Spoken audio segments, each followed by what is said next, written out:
So we've seen that what this week has been about is, unfortunately, anti-Semitism. And unfortunately, for lack of a better term, we have to deal with first things first. If you read the articles about the Charlie Hebdo murders, you'll know that one of the specific targets was Georges Wolinski, and they had called out his name and the name of 3 others. And if you read about Georges Wolinski, he was a Holocaust survivor. He was born to a dad who obviously had roots in Berlin, and a mother who was a Tunisian Jew. And what happened was, when the Nazis invaded France, they also were invading the Middle East, and Tunisia at the time happened to be part of France.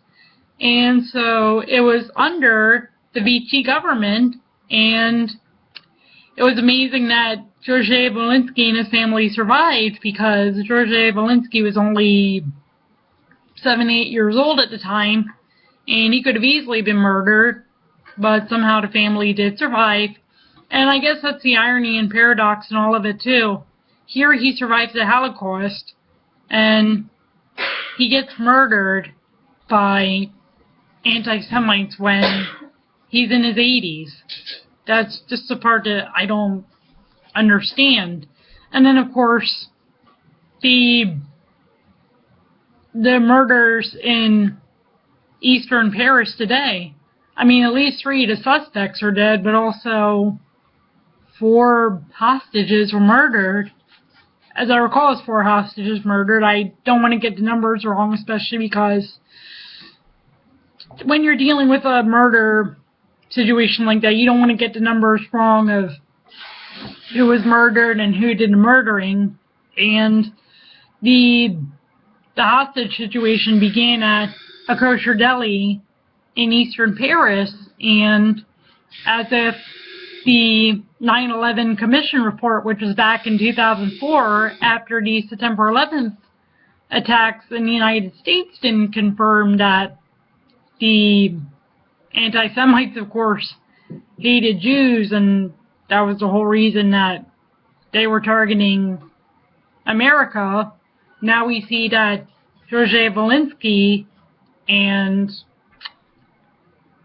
the kosher deli in Paris were targeted. And by the way, as I recall, the 9/11 Commission report came out in 2004, so 2015 right now, so almost 11 years after the 9/11 Commission report came out, are we seeing what the motive of the 2001 attacks. We see the motive of the 2001 attacks being played out again in 2015, and people can say, oh, you know, these hijackers, they just hated everybody, and the 9/11 Commission report is making too much of this.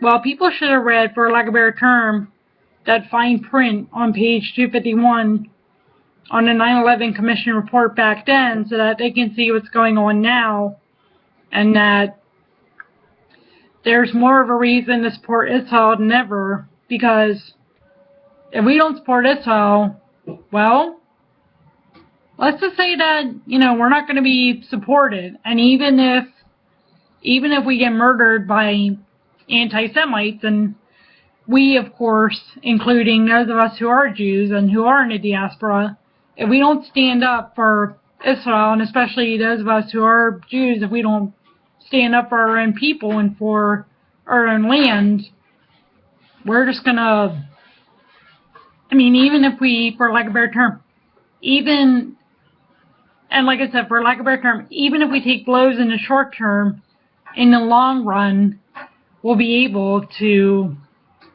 defeat whoever we need to defeat. But if we don't stand up for Israel and we don't support the state of Israel, at least in the things that they're doing right, then we're gonna be hurt by those who want to destroy Israel and destroy the United States and destroy France. and destroy others in the long term. And, well, there's that. And despite the events of this past week, Shabbat Shalom, Umay Barak, and I am glad that the terrorists were, for lack of a better term, were killed on, well, it was Shabbat somewhere at that time anyway, but right before Shabbat in Paris, or I'm not exactly sure what time it was that they were killed, but there's that. And, well, I guess for lack of a better term, we did get the Shabbat surprise we were all hoping for, that the hostage situation did end and that the terrorists were killed. And that's it.